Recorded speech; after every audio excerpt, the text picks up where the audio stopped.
কবরে বিকট আওয়াজ, কবরের মধ্যে ধোঁয়া। এবার নজর করে দেখে ওই নাফরমান গুনাহগারের জিহ্বাটা নাভি পর্যন্ত টেনে নামানো। ছেলে কান্না করে বেহুশ হয়ে গেল। আমার আল্লাহ দুনিয়াতেই দেখায় দেয়, আমার এই বাংলাদেশের ভেতরে কত কবরস্থান থেকে আগুন দেখা গেছে, আবার কত কবরে সাপ বিচ্ছু দেখা গেল। ঢাকার পাশে মুন্সিগঞ্জ জেলা, মুন্সিগঞ্জ জেলার পাশে একটা জায়গা আছে কাঠপট্টি। ওই কাঠপট্টিতে এক কোটিপতি ছিল, কাঠের ব্যবসা করত। ওই ব্যবসায়ী দুনিয়ার এমন কোনো অন্যায় নাই, অপরাধ নাই, করে নাই।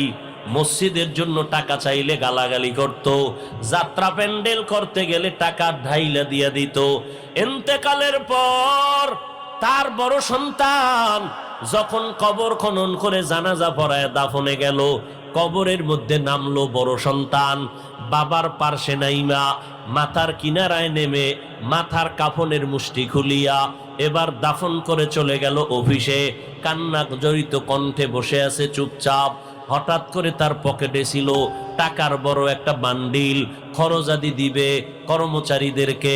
হঠাৎ তাকায় দেখে পকেটের মধ্যে টাকা দেখা যায় না। কোথায় গেল টাকা? সন্দেহ 100। আমি যে কবরে নামছি ওই জায়গা আমার 1000 টাকার বান্ডিল পড়ে আছে। কবর থেকে টাকা উঠান দরকার, এই টাকা নষ্ট করে লাভ নাই। লোভ কারে কয়? কয় যে যত টাকাওয়ালা তার লোভ তত বড়, যে যত টাকাওয়ালা তার অভাব তত বড়। বুঝেননি?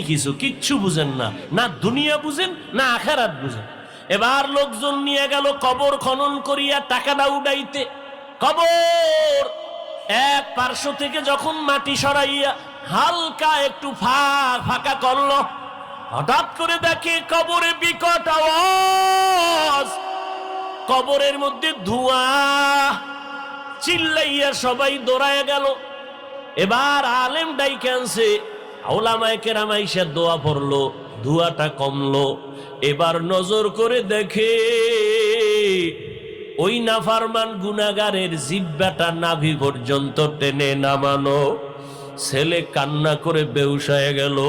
আমার আল্লাহ দুনিয়াতেই দেখায় দেয়। 2013 সালে আমি হজে গেছি, তার আগের সাল কত? 2012 সালে আমার ওস্তাদ মাদানীনগর মাদ্রাসায় পড়ায় এখনো।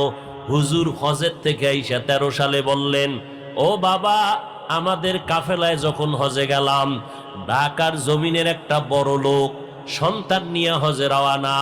এয়ারপোর্টে ঢুইকা আমরা সবাই এহরামের কাপড় পরে ফেললাম। ওই বড় লোকটাও বলল, কিন্তু কেমন কেমন ভাব। বিমানের মধ্যে উঠছি, এহরামের কাপড় পরার পর আওয়াজ হবে লাব্বাইকের আওয়াজ, তালবিয়া পড়তে থাকবো সবাই। কিন্তু ওই বড় লোকটা কিছুই পড়ে না, বসে বসে মোবাইল চালায়, আবার গল্প করে। এইভাবে করে করে জেদ্দায় নামলাম। জেদ্দা থেকে বাইতুল্লাহ গেলাম। নিয়ম, আগে আমরা হোটেলে কাপড় ব্যাগ রাইখা, সাদা কাফন খোলা যাবে না, তাওয়াফ করা লাগবে আগে। কাফন রেখে হোটেলে বাইতুল্লাহর ভেতরে গেলাম। সীমানার মধ্যে বাইতুল্লাহর দিয়ে তাকাইয়া প্রথম নজর পড়া মাত্র নিয়ম হলো দোয়া করো। নজর দিয়া যে কোনো দোয়া করবা সাথে সাথে কবুল হয়ে যাবে। আমরা দোয়া করিয়া এবার তাওয়াফে নামলাম। আল্লাহর কুদরত, ওই বড় লোকটা আমাদের সাথে নামলো। কাবার কাছাকাছি যাওয়া মাত্র একটা দৌড় দিল, দৌড়াইয়া বের হয়ে গেল। সন্তান আর মুআল্লিম দৌড়াইয়া আনলো, দৌড়ে আবার ঢুকায়। কাবার কাছে আসলে দৌড়াইয়া পালায়া যায়। এবার সবাই দৌড়া কয়, হাজী সাহেব আপনার কি হালাত? কয় কেমন বুঝি না, আমি বাইতুল্লাহর কিনারায় গেলে জানি কে যেন আমারে ছুরি দিয়া তাড়ায়া দেয়, আমারে ওখানে দাঁড়াইতেই দেয় না। এইভাবে আর বাইতুল্লাহর গিলাফও ধরতে পারলো না। মিনা মুজদালিফায় কোনো আমল করতেই পারলো না। গেল মদিনা শরীফে, নবীজির রওজার কিনারায় আমরা ঢুকলাম, সালাম কালাম কান্নাকাটি করলাম। ওই বান্দা নবীর রওজার কিনারায় যখন যায়, একটা দৌড় দিয়া বের হয়ে যায়। এই মদিনার যতদিন ছিলাম একবারও নবীর রওজায় যেতে পারলো না। হজ না করিয়া ফেরত দেশে চলে আসলো। কপাল বড় খারাপ। হজ নসিবে আর হলো না। আল্লাহ তো দুনিয়াতে দেখায় অন্যায় করবি কত, একটা সীমানা দিয়ে দিছি বান্দা, এই সীমানা যদি পারায় যাও মরার আগেই তোর উপরে লানত শুরু, মরার পরেরটা আগেই পেয়ে যাবি যদি সীমা লঙ্ঘন করো। এরে নবীর উম্মত কয়টা শুনামু? আমার এক পরিচিত টাকা